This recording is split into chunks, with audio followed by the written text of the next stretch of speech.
नमस्कार दोस्तों, study with Dushyant में आपका स्वागत है। जैसे कि आप जानते हैं कि हमारी जो प्राचीन भारत की सीरीज चल रही है, तो उसमें हमें वैदिक सभ्यता हमारा कंप्लीट हो गया था। तो हमने जो एनटीपीसी, एसएससी या लेखपाल या यूपी ट्रिपल एससी के एग्ज़ाम्स में रिपीटेड क्वेश्चंस है, उनको हम एक बार रिवीजन कर रहे हैं। आप भी दोस्तों मेरे साथ रिवीजन करते जाइएगा। क्वेश्चन नंबर 1 है, आर्य शब्द का शाब्दिक अर्थ है श्रेष्ठ या कुलीन। क्वेश्चन नंबर 2 है, भारत के राजचिन्ह में शामिल शब्द सत्यमेव जयते किस उपनिषद से लिया गया है। दोस्तों ये लिया गया है मुंडको उपनिषद से। क्वेश्चन नंबर 3 है, किस विषय से संबंधित शूल व सूत्र पुस्तक है। तो इसका आंसर है दोस्तों ज्यामिति, यानी कि जो शूल व सूत्र पुस्तक है वो ज्यामिति से रिलेटेड है। क्वेश्चन नंबर 4 है दोस्तों, उत्तर वैदिक संस्कृति का काल किसे माना जाता है। तो उत्तर वैदिक संस्कृति का काल दोस्तों 1000 ईसा पूर्व से 600 ईसा पूर्व माना जाता है। और सर इससे पहले दोस्तों, इससे पहले जो थी पूर्व वैदिक सभ्यता या संस्कृति, उसका जो काल था वो 1500 ईसा पूर्व से 1000 ईसा पूर्व तक था। क्वेश्चन नंबर 5 करते हैं, अध्यात्म ज्ञान के विषय में नचिकेता और यम का संवाद किस उपनिषद से प्राप्त होता है। तो दोस्तों ये प्राप्त होता है कठोपनिषद से। क्वेश्चन नंबर 6 करते हैं, भारत का सबसे प्राचीन वेद दोस्तों कौन सा है। ये दोस्तों आप सभी जानते हैं ऋग्वेद है। क्वेश्चन नंबर 7 करते हैं, उत्तर वैदिक काल के वेद विरोधी और ब्राह्मण विरोधी धार्मिक अध्यापकों को किस नाम से जाना जाता था। दोस्तों ये जाना जाता श्रमण नाम से। पुराणों की संख्या दोस्तों कितनी है, ये क्वेश्चन नंबर 8 है। और इसमें पुराणों की संख्या हमारी कितनी होती है, 18। क्वेश्चन नंबर 9 करते हैं, वैदिक गणित का मुख्य अंक क्या था। तो दोस्तों इसका जो आंसर है वो शूल्य सूत्र, और ये ज्यामिति से रिलेटेड था। ठीक है। क्वेश्चन नंबर 10 कहते हैं दोस्तों, उत्तर वैदिक काल में लिखे गए ग्रंथों का सही क्रम क्या है। दोस्तों सबसे पहले जो लिखा गया ग्रंथ था वो हमारा वेद था, उसके बाद हमारे ब्राह्मण लिखे गए, उसके बाद 3 नंबर पे आरण्यक आते हैं और चौथे नंबर पे उपनिषद आते हैं। दोस्तों क्वेश्चन नंबर 11 करते हैं, किस वेद में प्राचीन वैदिक युग की संस्कृति के बारे में सूचना दिया गया है। तो दोस्तों ये है ऋग्वेद में। क्वेश्चन नंबर 12 करते हैं, ऋग्वैदिक काल में आर्यों का मुख्य व्यवसाय क्या था। तो दोस्तों वैसे तो कृषि और पशुपालन दोनों आता है, लेकिन जो सबसे पहले शुरू में जो वेद आर्य आए थे, तो उनका जो मुख्य जो व्यवसाय था वो केवल पशुपालन था। क्वेश्चन नंबर 13 करते हैं, अस्तोमा सदगमय शब्द कहाँ से लिया गया है। दोस्तों ये लिया गया है ऋग्वेद से। क्वेश्चन नंबर 14 करते हैं दोस्तों, कृष्ण भक्ति का प्रथम और प्रधान ग्रंथ कौन सा है। तो दोस्तों यह है श्रीमद् भगवत गीता। क्वेश्चन नंबर 15 करते हैं, प्रसिद्ध 10 राजाओं का युद्ध किस नदी के तट पर लड़ा गया है। तो दोस्तों ये पृष्णी नदी के तट पर गया था। और पृष्णी नदी को प्राचीन काल में पृष्णी बोलते थे, और आजकल इसको आधुनिक काल में इसको अब बोलते हैं, अब इसको रावी नदी के नाम से जानते हैं। क्वेश्चन नंबर 16 करते हैं, 800 ईसा पूर्व से 600 ईसा पूर्व का काल कौन से युग से जुड़ा है। तो दोस्तों ये जुड़ा है ब्राह्मण युग से। क्वेश्चन नंबर 17 कहते हैं, ऋग्वैदिक काल की सबसे प्राचीनतम संस्था कौन सी है। तो दोस्तों इसी बहुत इंपॉर्टेंट क्वेश्चन है, विदत है। ये क्वेश्चन बहुत बार पूछा गया पेपर में। क्वेश्चन नंबर 18 करते हैं, उत्तर वैदिक काल में लिखे गए ग्रंथों का सही क्रम क्या है। तो सबसे पहले वेद, ब्राह्मण, आरण्यक और उपनिषद। दोस्तों ये क्वेश्चन रिपीटेड है। क्वेश्चन नंबर 19 करते हैं, वैदिक धर्म का मुख्य लक्षण इनमें से किसकी उपासना था। तो दोस्तों ये था प्रकृति की उपासना करते थे। क्वेश्चन नंबर 20 करते हैं दोस्तों, पूर्व वैदिक संस्कृति का काल किसे कहा जाता है। पूर्व वैदिक संस्कृति का काल दोस्तों जैसे कि हमने पहले ही बता दिया है, ये 1500 ईसा पूर्व से लेके 1000 ईसा पूर्व तक था। दोस्तों क्वेश्चन नंबर 21 करते हैं, वेदों की संख्या कितनी है। तो दोस्तों हमें जैसे पता है वेद हमारे कितने हैं, 4 वेद है। कौन कौन से हैं, ऋग्वेद, यजुर्वेद, सामवेद और अर्थववेद। क्वेश्चन नंबर 22 करते हैं, आदि काव्य की संज्ञा किसे दी जाती है। तो दोस्तों आदि काव्य की संज्ञा दी जाती है रामायण को।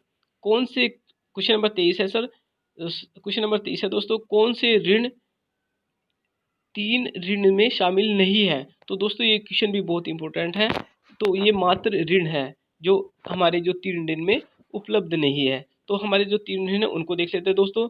पहला नंबर पे आता है देव ऋण, दूसरे नंबर पे आता है ऋषि ऋण, और तीसरे नंबर पे पितृ ऋषि के पिता ऋण जो आता है वो तीसरे। तो माता ऋण इसमें नहीं है। तो ये क्वेश्चन दोस्तों कई बार आ चुका है। क्वेश्चन नंबर 24 करते हैं, कौन से 3 वेद संयुक्त रूप से वेदत्रयी कहलाते हैं? तो दोस्तों ऋग्वेद, यजुर्वेद और सामवेद को वेदत्रयी कहते हैं। क्वेश्चन नंबर 25 करते हैं, किस वेद का संकलन ऋग्वेद पर आधारित है? तो दोस्तों इसका आंसर है सामवेद। क्वेश्चन नंबर 26 करते हैं, अश्वेता और ऋग्वेद में समानता है, लेकिन अश्वेता किस क्षेत्र से संबंधित है? दोस्तों ये ईरान से संबंधित है। क्वेश्चन नंबर 27 करते हैं दोस्तों, भारतीय संगीत का आदि ग्रंथ किसे कहा जाता है? दोस्तों ये बहुत ही इंपॉर्टेंट क्वेश्चन है, ये सामवेद को कहा जाता है।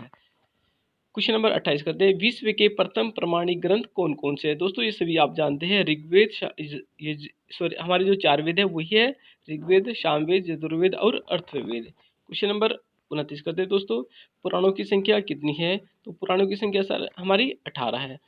क्वेश्चन नंबर 30 करते हैं दोस्तों, उपनिषद पुस्तकें किस पे आधारित है?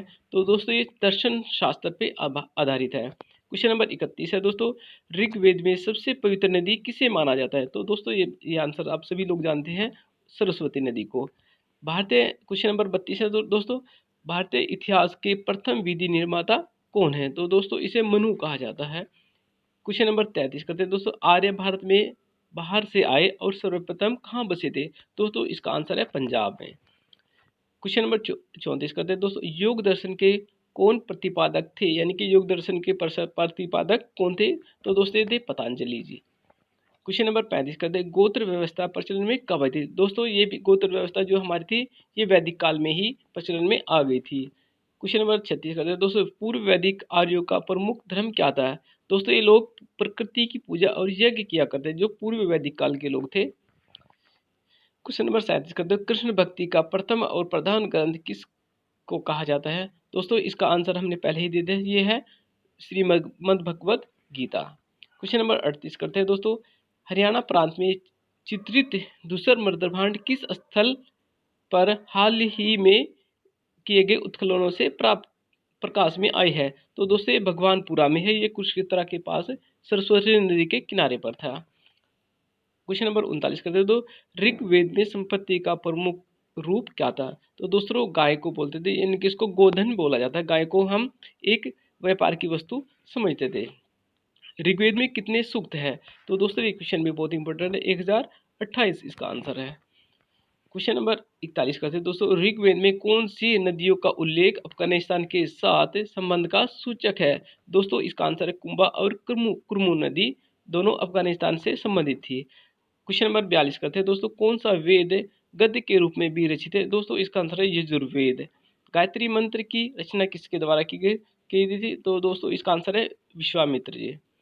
क्वेश्चन नंबर 44 करते हैं, ऋग्वेद में किस मंडल में शूद्र शब्द का उल्लेख पहली बार किया गया है? दोस्तों ये 10वें मंडल में किया गया है। 45 क्वेश्चन करते हैं दोस्तों, ऋग्वेद में अघन्य शब्द का प्रयोग किसके लिए किया गया है? दोस्तों ये गाय के लिए किया गया है। प्राचीन क्वेश्चन नंबर 40 करते हैं दोस्तों, प्राचीनतम विवाह संस्कार का वर्णन करने वाला विवाह सूक्त किसमें पाया जाता है? दोस्तों ये दोस्तों पाया जाता है ऋग्वेद में। क्वेश्चन नंबर 47 करते हैं दोस्तों, धर्मशास्त्र में भू राजस्व की दर क्या थी? यानी कि जो हम टैक्स देते हैं, इनके कर देते तो वो 1/6 होता था। क्वेश्चन नंबर 48 करते हैं दोस्तों, ऋग्वेद में कितने प्रकार के देवों का प्रमाण मिलता है? तो दोस्तों इसमें 33 प्रकार के देवों का वर्णन मिलता है। क्वेश्चन नंबर 49 करते हैं दोस्तों, यजुर्वेद में किस विधि का वर्णन किया गया है? तो दोस्तों यजुर्वेद में यज्ञ का वर्णन किया गया है। क्वेश्चन नंबर 50 करते हैं दोस्तों, वैदिक काल में कौन सी स्मृति प्राचीनतम थी या प्राचीनतम है? तो दोस्तों इसका आंसर है मनुस्मृति। तो दोस्तों ये हमारे 50 क्वेश्चन हुए, और दोस्तों इनको बार बार रिपीट कीजिए, बार बार पढ़िए, और ये आपके एग्जाम एनटीपीसी या लेखपाल की में आपके एग्जाम में काफ़ी हेल्पफुल होंगे। दोस्तों अगर आपको ये रिवीजन पसंद आया है तो हम आपको चैनल को लाइक और सब्सक्राइब करें और शेयर करें। धन्यवाद। अगर आपको दोस्तों ये लेक्चर पसंद है तो हम इस तरह के लेक्चर और भी बनाएंगे। धन्यवाद।